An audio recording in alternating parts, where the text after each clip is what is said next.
Let me show you this. We all live inside a bubble, right? We work over here. We go get our coffee over here. We go to this park over here. This is our favorite spot on the beach. We all live in this bubble. What you got to do to get the life that God wants you to have, you got to put more air in your bubble. Expand yourself. Take yourself out your comfort zone. If you stay in your comfort zone, that's where you will fail. Success is not a comfortable procedure. So you got to get comfortable being uncomfortable if you ever want to be successful.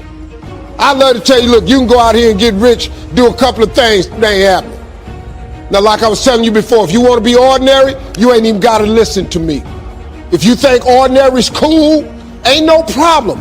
But if you are sitting in this room and you have extraordinary aspirations, then you're going to have to do extra. It's no other way.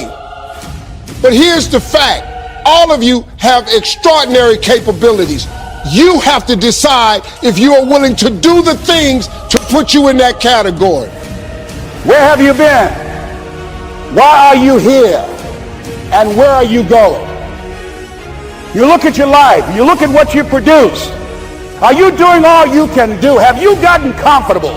Are you procrastinating? Are you evading your own greatness? Is your life an adventure or is it boring? Where have you been? Where are you going with your life? What decisions are you making right now as you look into the future? You've got to use all your stuff. You don't know what else you can do. I don't know I can do what I'm doing right now. You don't want to ever put yourself in a situation where you have a limited vision and you're only using a limited amount of your talents and of your abilities. And I'm suggesting that it's necessary that you get outside of your comfort zone. It's necessary that you develop some new relationships. It's necessary that you do reading, that you do research. It's necessary that you don't be satisfied with where you are. If you want to make it today, it's necessary for you to constantly look at ways of getting better. But the major key to your making things happen in your life is you. When I wanted to get on public television, they told me, you can't do that. Let's be realistic. Come on, be logical. You don't have any college training. They're not going to put you on television. Give me a break. What people think about you and the possibilities for your dream is none of your business. The attitude is it can't be done because they haven't seen it. They're judging according to appearances. The people that are going to make it in the future, let me share something with you. History is being read, but it's also being written by people with imagination. This is how your imagination works. You got to grab this concept. It is impossible for you to think an impossible thought. You can't think something that ain't possible. You ain't that smart. So if it's in your head, you got to ask yourself, how did it get there? That's God showing you a preview of a coming attraction he has for you. The problem with most people is you think your imagination is hocus pocus. It's a preview of a coming attraction.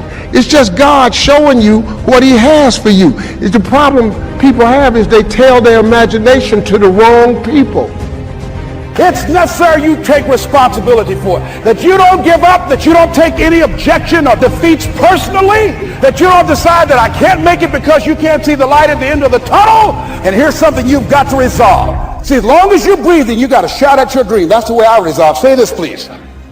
It's not over till I get through.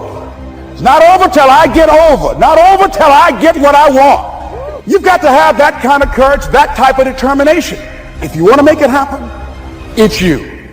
That you have got to own what it is that you want to do. If it's taking care of your well-being, if it's to create an economic renaissance, if it's just to take yourself to another level, you've got to make that happen. But what I've come to appreciate when you're working on changing your life or working to build a dream or making a difference in our society, it's hard. Easy is not an option. Life is hard. It's hard handling just the tragedies of life. When you're working on something and you put everything you have in it, and it doesn't work out, you lose your money and other people's money. It was humiliating and embarrassing borrowing money, and then I couldn't pay the money back when I told them I would. How people look at you.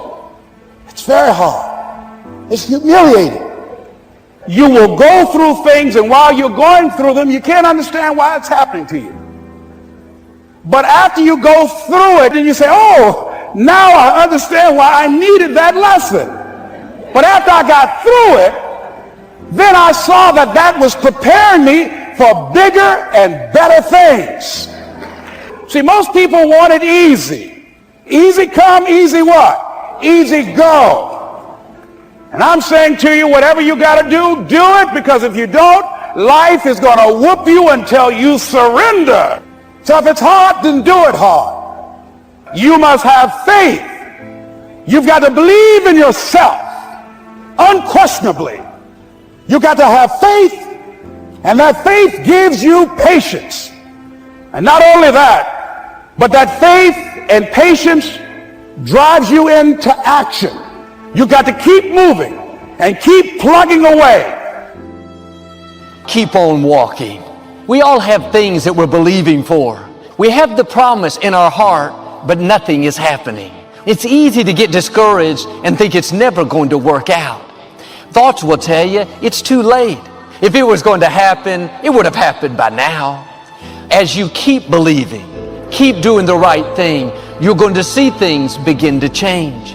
Don't be frustrated because you're not seeing immediate results. What you're believing for is still on the way. Just keep walking. You can't go by what you see, go by what God promised you. My business is still slow. Keep on walking. These people at work are still not treating me right. Keep on walking.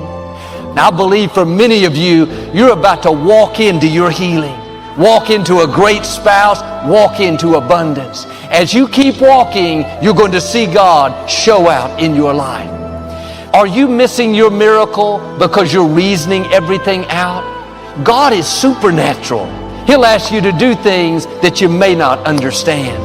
God does things different ways. You have a unique anointing. You don't have to copy someone else, try to be what they are. Walk in your own anointing. Walk in your own calling. You may have situations you don't see how it can work out. You're tempted to quit believing.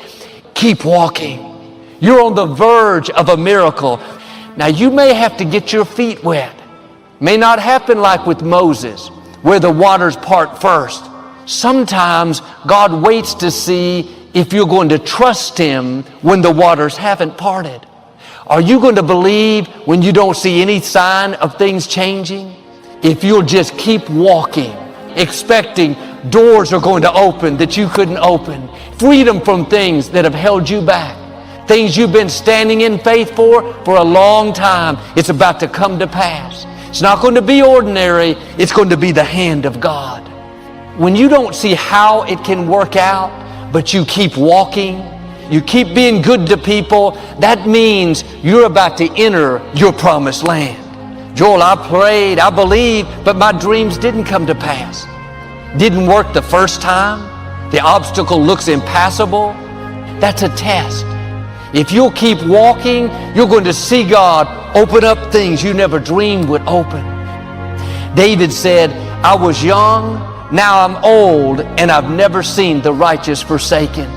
I've never seen a sickness that He won't heal. I've never seen a dream that He won't bring to pass. And there will always be people trying to convince you to settle. Just accept it. Never break the addiction. Never get out of this neighborhood. No, don't water down your dream. God has not failed in the past. He's not going to start with you. Keep on walking, praying, doing the right things. Doors are about to open. Problems are about to turn around. Instead of you retreating, the opposition is going to retreat. The sickness, the trouble is about to push back. God is going to make a way where you don't see a way.